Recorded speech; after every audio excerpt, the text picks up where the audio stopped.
Là, c'est l'intro, ça va ou quoi? Bon, je me suis fixé un objectif, 3 mois pour percer, j'ai eu l'idée, 3 mois pour se marier, 3 mois pour percer. Bam, donc là, je vais tout donner pendant 3 mois, je vais essayer de sortir 3 vidéos par jour.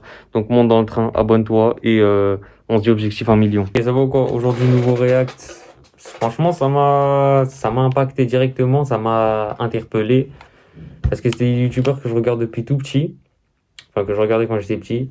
Et là, la vérité sur le nom d'une équipe dont faisait partie Jigme, Andy Raconte, je crois Jimmy fait le con et tout ça là. Asiatomique, donc on va se React. Dans l'histoire de YouTube, on a connu pas mal de collectifs de créateurs. Je pense que ça parle à tout le monde si je vous cite la Redbox, Maison Grise ou encore le créateur. Je pense que ça parle à tout le monde si je vous cite la Redbox. La Redbox, Mastu, ouais, non, ils se sont lui, il a été accusé de pédophilie, je crois. Lui, je connais pas. Je sais qu'il y a Joika, Mixem, Mastu, ok. Ça, j'ai jamais regardé à l'époque, mais je vois c'est qui. Maison Grise. Maison Grise, ça, ouais. Ça, très beau collectif. Benjamin Vereka, Pierre Cross, Fred, Lucas, Camille, je crois, Camille et... Ah, j'ai oublié. Ou encore le Lot. Le Lot, c'est vrai, à un moment, oui, ils avaient leur période. Mais pour cette vidéo, j'avais plutôt envie de vous parler de l'un des premiers collectifs de youtubeurs, la Whitey Fam. Les gars, je crois qu'il y a Brice qui est mort. Voilà, c'est ça, Jimmy fait le con, Asiatomique. C'était une époque, hein. Il y a Brice dans les toilettes, il a la gueule en sang, il est par terre. Non mais je suis sérieux mec. Jimmy. Dans cette vidéo, on retrace l'histoire de ce collectif qui était hyper populaire dans les années 2010 et je vous explique pourquoi la Whitey Fam n'existe plus en 2025. Texte pour que vous puissiez comprendre qui est la... Comme d'habitude, avant d'entrer dans le vif du sujet, je vous propose une petite mise en contexte pour que vous puissiez comprendre qui est la Whitey Fam pour ceux qui n'auraient jamais entendu parler de ce collectif. En 2013, sur YouTube, les utilisateurs connaissent déjà Cyprien, Gotaga, Natou ou encore Squeezie. Et pour beaucoup, ces profils sont la première génération de youtubeurs sur la plateforme. Et justement, en 2013, il y a une seconde vague de vidéastes qui se lance sur YouTube. Le Rire Jaune, Jigme, Jimmy Felcon, Jérémy Nadeau, Andy Raconte, Nad Richard, Pat Larea, Asiatomique, Brice Duhan, Florian Nguyen et... Ouais, je les connais tous. Ah, Florent Nguyen, c'était quelque chose. et Avener. Tous les Non, Avenir, non, je connais tout sauf le dernier. noms que je viens de vous citer sont réunis dans un collectif, la Whitey Fam. Le nom est tout bête, mais on abrège souvent YouTube avec 2 lettres, YT, et en anglais ça fait Whitey. Et ils ont juste ajouté femme à... Whitey, donc ça veut dire pourquoi du thé? Parce que TA, Whitey. Ah, YouTube, ça veut dire Whitey. Pourquoi pas? Pourquoi du thé? Et Fame, la popularité, je dirais. la fin. Comme pour dire nous sommes la famille de YouTube. Et ce qui est encore plus marrant, Whitey. Ouais, mais why, ça veut dire pourquoi? Tia. Fame. Ouais, vas-y, bref. Femme, genre la famille. Et why, déjà, why, ça s'écrit W-E pour dire nous. Bref. plus marrant, c'est que les initiales de la Whitey Fam, et ben ça fait WTH comme What the fuck. Mais à l'origine, la Whitey Fam, c'était pas du tout un groupe ou un collectif. C'était une page Facebook qui comportait 60 youtubeurs qui fonctionnaient pas mal à cette époque-là. C'est Jigme qui est à l'origine de cette initiative et son objectif était justement de recenser les nouveaux profils de cette nouvelle vague après Cyprien, Squeezie, etc. À chaque fois qu'une vidéo est postée, le youtubeur écrit un post sur le groupe Facebook pour inviter les autres à liker sa vidéo. Parce que en 2013, il faut savoir que le like, c'est une donnée super importante, surtout qu'il existe aussi le fameux pouce rouge. Faut savoir que Oui, à l'époque, il y avait les pouces rouges aussi. Donc, ça veut dire, fais attention si ta vidéo, elle est pas aimée. avant, YouTube c'était un petit peu comme Facebook et Twitter. Si tu étais abonné par exemple à Cyprien et que Cyprien a liké une de tes vidéo, tu voyais la vidéo en question s'afficher dans le fil de Cyprien. C'était énorme. Donc ça t'apportait 100 000 vues d'un seul coup quand Énorme, c'était Cyprien qui likait. énorme. Petit à petit, des affinités se sont formées au sein du groupe Facebook et c'est comme ça qu'on retrouve notre Whitey Fam composée de ses 12 membres. La première vidéo qui contient justement la mention de la Whitey Fam, c'est la vidéo des clichés sur les homosexuels publiée par Jigme le 13 mars 2013. Et le principe est simple, les autres membres du groupe acceptent de participer au tournage de la vidéo et en échange, le youtubeur met un lien vers la chaîne des autres dans la barre d'infos. infos. Donc ils s'invitent chacun sur leur chaîne pour créer du contenu, et grâce au soutien des autres avec leurs likes, leurs partages et leurs commentaires, ils ont à peu près tous une belle croissance. Ils partent... Mais je trouve c'est un peu bête d'expliquer, hein. Je trouve hein, c'est un peu inutile. Parce que si on a cliqué sur la vidéo, c'est que le collectif nous parle déjà. Là, nous dire, pour ceux qui savent pas, si on saurait pas c'est qui ce collectif, on veut pas savoir la vérité sur eux, on veut pas savoir ce qu'ils deviennent. Enfin, je trouve ça un peu bête d'expliquer. partent en vacances ensemble en 2013 et en 2014 en Dordogne dans la maison de Jigme pour créer des vidéos tous ensemble. Parce que voilà, c'était ça l'objectif premier de la Whitey Fam, pouvoir compter sur le soutien d'un groupe pour proposer des vidéos et parler à une audience différente. Et donc à chaque fois, on avait plein de vidéos sur différents sujets avec différents points de vue. Et ça cartonne puisqu'en 2013, les podcasts humoristiques, c'est la norme sur YouTube. Pendant 2 ans, jusqu'en 2015, la Whitey Fam va être hyper populaire sur les réseaux sociaux. On va les voir ensemble à des meet-up à la Paris Games Week, Ah voilà, quand elle a cité des groupes, pourquoi elle a pas cité le Whoop? Elle a cité nanana, tel groupe, elle a pas cité le Whoop. Ou damn, j'ai quand même de dit, un truc comme ça. à la Japan Expo. Il y a aussi plusieurs membres qui vont participer à une web-série qui s'appelle Ça glisse à Morzine, ou encore réaliser des courts-métrages tous ensemble comme 300, Whitey Fight ou Séjour mortel. Tous ces contenus, vous pouvez les regarder sur différentes chaînes YouTube. D'ailleurs, aujourd'hui, il existe des playlists où des utilisateurs ont recensé toutes les vidéos où on voit la Whitey Fam ensemble. Parce que c'est vrai que parfois on s'y perd, étant donné que la Whitey Fam, c'est pas une chaîne YouTube, mais un collectif de YouTubeurs. C'est difficile de parfois retrouver toutes les vidéos au même endroit. En 2013, il n'existe pas vraiment de partenariat aussi structuré qu'aujourd'hui, ni de stratégie très réfléchie derrière chaque contenu. Ce qui fonctionne, c'est l'authenticité et la débrouille. Les marques commencent à peine à se tourner vers les créateurs de contenu. La plupart des partenariats se font en off sans contrat, et c'est souvent juste des échanges de produits. On est loin des campagnes d'influence et des partenariats qu'on peut voir sur les réseaux sociaux en 2025. Et c'est pour ça que des collectifs comme la Whitey Fam ont une force de frappe énorme à cette époque. Ils rassemblent des audiences très différentes mais complémentaires, et ils créent une espèce de synergie qui leur permet de monter beaucoup plus vite que s'ils étaient tout seuls à faire des vidéos dans leur coin. Et donc ça donne une image d'un groupe hyper solidaire et dynamique, et forcément ça intéresse un large public. Mais toutes les bonnes choses ont une fin, et après plusieurs années à créer du contenu tous ensemble, la Whitey Fam se sépare petit à petit. Forcément, c'est comme au lycée, hein. Ça dure pas ces choses-là. Ok, tu fais ton chemin, mais à un moment donné, vous allez devoir vous séparer. C'est la vie. Et c'est comme ça dans toute chose. Vient un moment où tu es obligé de te retrouver seul. Bon, en réalité, il n'y a pas vraiment de grosses raisons qui expliquent pourquoi la Whitey Fam s'est séparée. Les membres n'en ont pas trop parlé à l'époque parce que ça s'est fait un peu naturellement. Et puis un jour, il n'y a plus aucune vidéo qui a mentionné le feat Whitey Fam comme on avait l'habitude de le voir dans leur précédent contenu. Je suis tombée sur une interview d'Avner en 2022 sur la chaîne Absol Vidéo. C'est d'ailleurs l'un des seuls créateurs de contenu à avoir fait partie du groupe qui a décidé de prendre la parole publiquement. Pour lui, Je pense, hein, si c'est lui qui a parlé, parce que je crois qu'il avait le moins de buzz, lui. Je le connais même pas personnellement. il s'est toujours senti un peu à l'écart du groupe puisque lui, il faisait plutôt des vidéos caméra cachée qui lui demandaient beaucoup de temps comparé aux sketchs écrits par ses copains. Toujours selon lui, en 2015, certains profils ont atteint le 1 million d'abonnés et ont commencé à faire le tri dans leur entourage. Puisque je vous rappelle qu'à force de se côtoyer dans ce milieu du YouTube game, la Whitey Fam c'est devenu autre chose qu'un groupe de potes, ils sont devenus aussi collègues. Et comme tous les groupes d'amis, il y a toujours des affinités qui sont plus fortes avec certains plutôt que d'autres, et ça, on peut rien y faire. C'est marrant, hein, c'est dès qu'il y a les premiers qui ont atteint 1 million d'abonnés, ça a commencé à se dissoudre. Hop, j'ai 1 million d'abonnés. Toi, je te mets un peu de côté. Doucement, gentiment, pas de façon si violente, mais ça a Donc commencé. C'était une amitié par intérêt, t'es en train de dire. Par contre, Avner affirme qu'il n'y a jamais eu d'animosité envers qui que ce soit, en tout cas de son côté. En ce qui le concerne, il a perdu la plupart des membres du groupe de vue et donc il ne leur parle plus, même s'il les respecte beaucoup. Mais j'ai lu un commentaire sous une autre vidéo YouTube qui parle aussi de la Whitey Fam, qu'Avner a publié un tweet sur Twitter où il disait qu'il y avait un bon nombre de YouTubeurs qui ne le calculaient plus. Je n'ai pas retrouvé ce tweet donc je pense qu'il l'a supprimé. Mais donc on comprend bien que même s'il n'a plus aucune animosité envers les membres du groupe, et en même temps c'est normal, on est en 2022 donc quasiment 10 ans après la fin de la Whitey Fam, et à l'époque ça l'avait quand même pas mal touché. Dans les commentaires de la vidéo d'Absol Vidéo, les utilisateurs ne sont pas Ah voilà, c'est ça, il avait le moins de buzz, donc forcément. vraiment d'accord avec lui pour la plupart, puisqu'ils estiment que faire des podcasts humoristiques, ça demande quasiment autant de travail que des caméras cachées. Un truc Moi, j'ai fait des podcasts humour et tout. J'ai même tenté des courts-métrages. Je peux vous dire que c'est très très long à faire, hein. Là, vous voyez Asiatomi, Jimmy Falcon, Jigme et tout ça. Vous vous dites, ouais, leur podcast de merde, ils l'ont fait en 2 secondes dans leur chambre. ça prend énormément de temps, hein. Ça prend énormément de temps, trouver l'idée et tout. Donc, caméra cachée, ok, ça doit être un peu plus dur, ok, vas-y, on te l'accorde un peu. Mais c'est dur de faire des podcasts.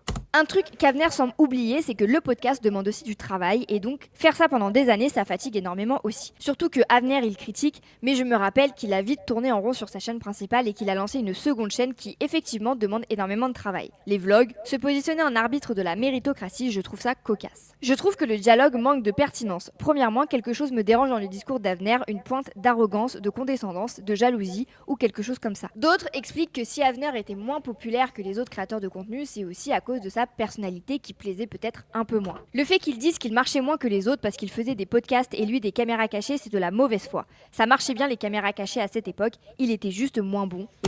C'est vrai que caméra cachée, ça marchait très bien à l'ancienne, hein. C'était même original à ce moment-là, il n'y avait pas tout le monde qui le faisait, du moins en France, hein.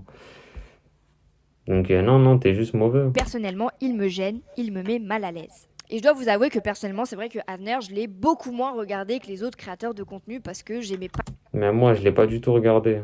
pas trop sa personnalité, ça me parlait pas trop. Il y a aussi Florian Nguyen et Pat Larea qui ont parlé justement de la Whitey Fam en septembre 2024 dans son podcast sur sa chaîne Le Talk Flow. Les deux amis sont formels, c'était la meilleure période sur YouTube.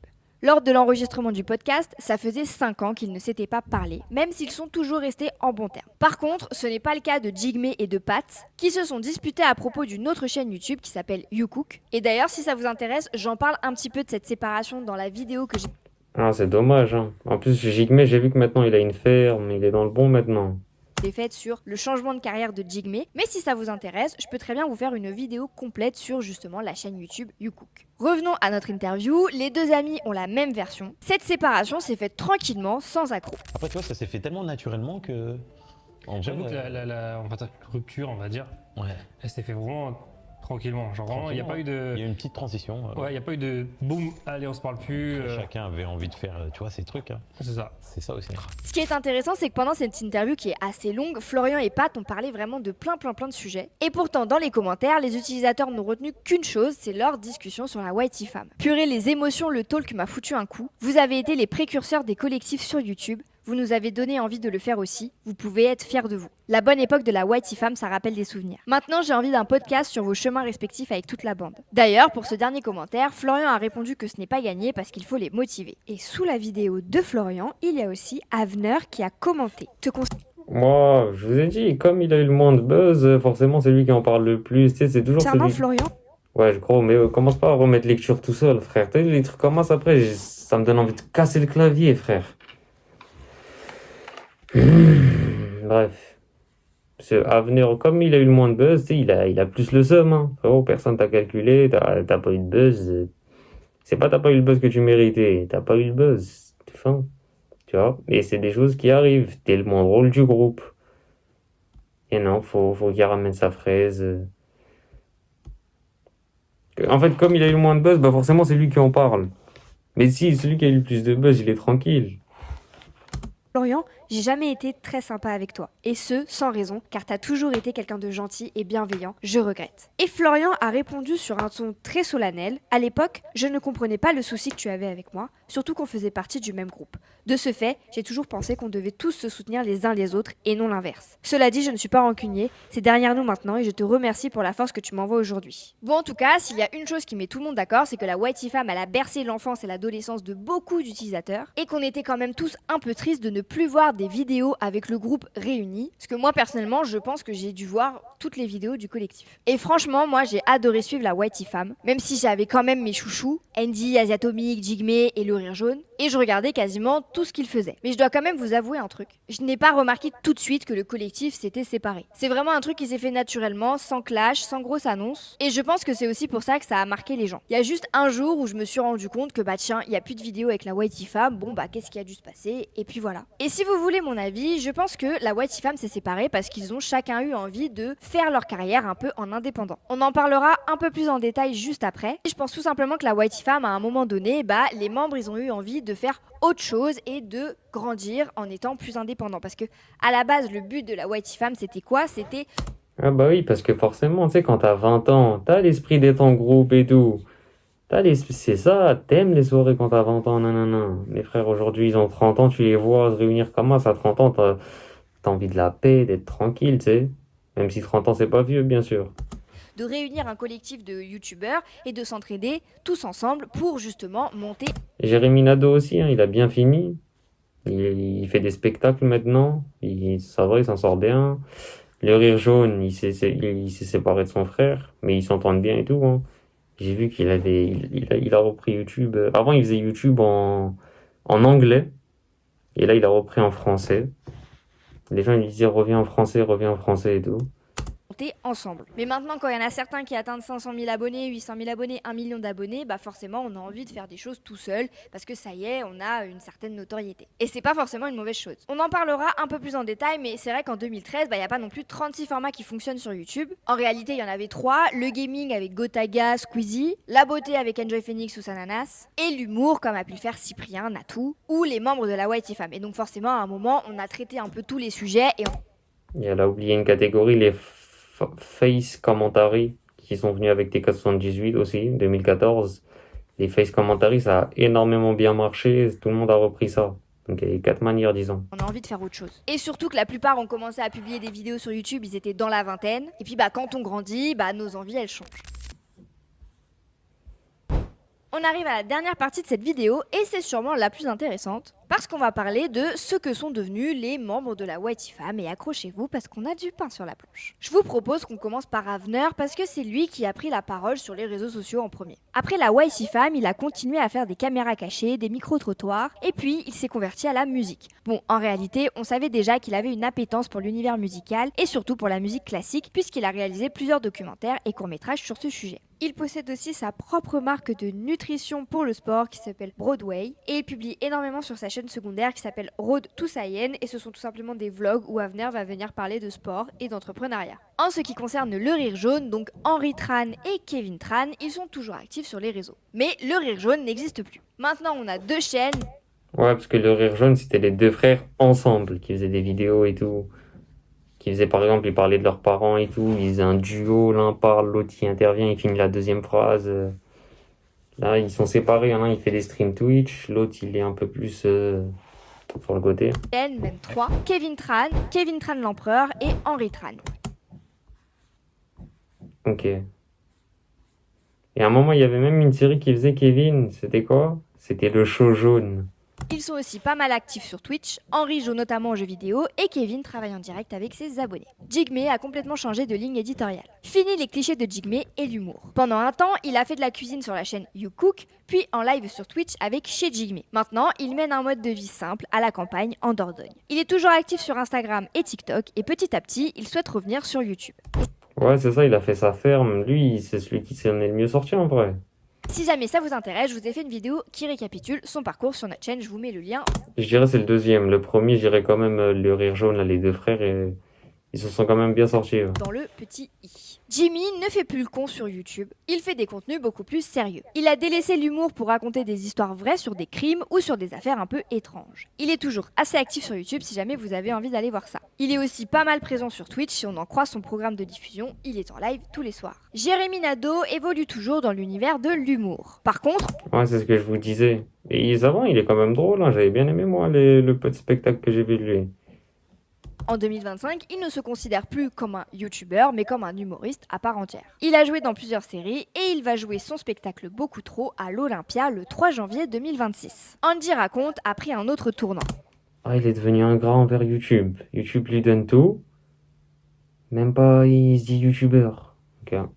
Elle a ouvert une autre chaîne YouTube, So Andy, avec une boîte de production. Puis elle a supprimé toutes les vidéos de sa chaîne Humour Andy Raconte et a posté des vidéos uniquement sur So Andy. Aujourd'hui, elle partage son quotidien rempli de travaux et de rénovations dans sa maison. Nad Richard a aussi bien changé. Elle est devenue maman et maintenant plus question pour elle de faire rire sur YouTube. Elle fait un peu de live gaming sur Twitch, mais aujourd'hui Nadia se considère surtout comme une love coach. Elle a créé une nouvelle chaîne qui s'appelle Nadia Richard et elle coach.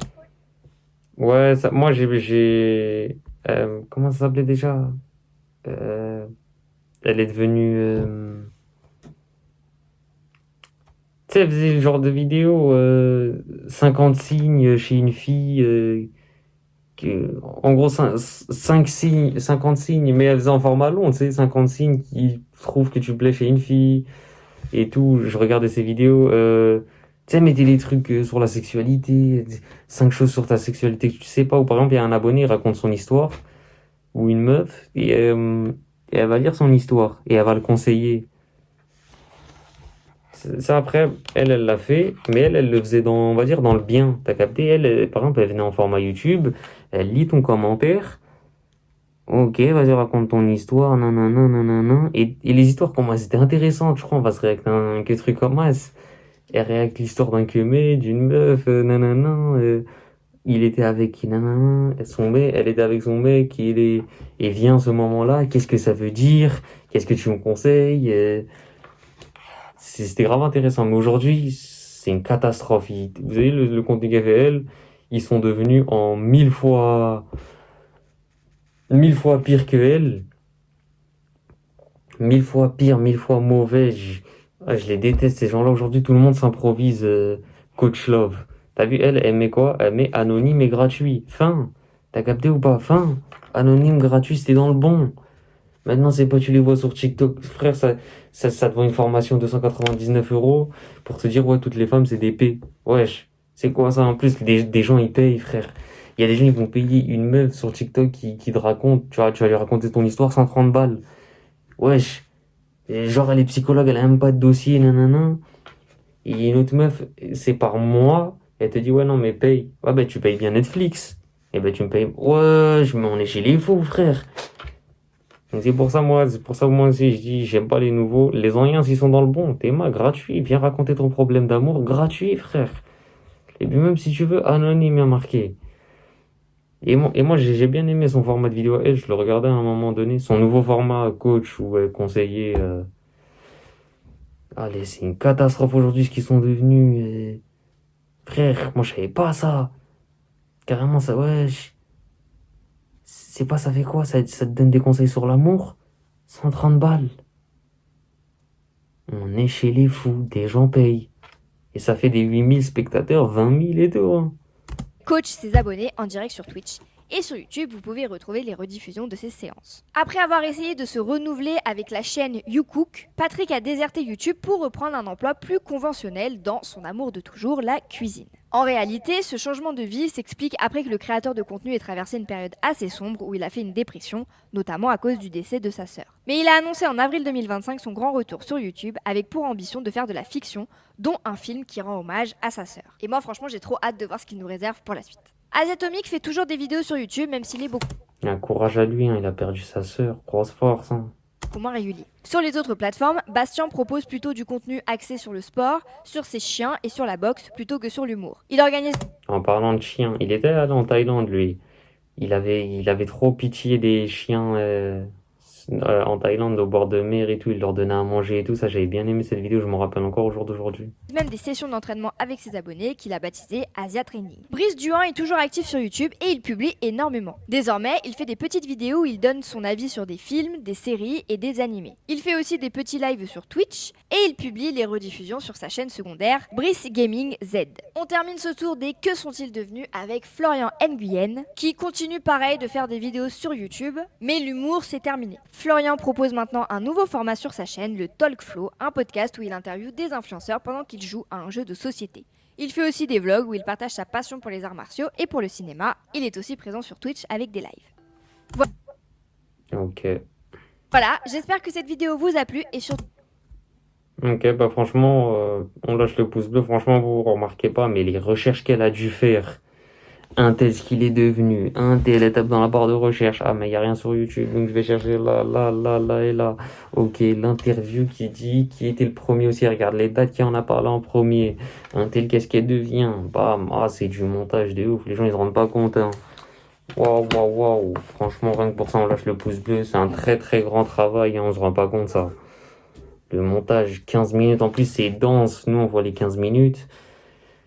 Mais la vidéo facile, elle a dû lui prendre une semaine à la faire. Tu vois, une semaine répartie. Là, elle se met 1 heure à rechercher ça. Là, après, elle se met 2 heures, là, 3 heures, etc., etc. Enfin, bref. Très, très bonne vidéo. Dites-moi ce que vous en avez pensé en commentaire. Lâchez le pouce au bouton, on se reproche à rien.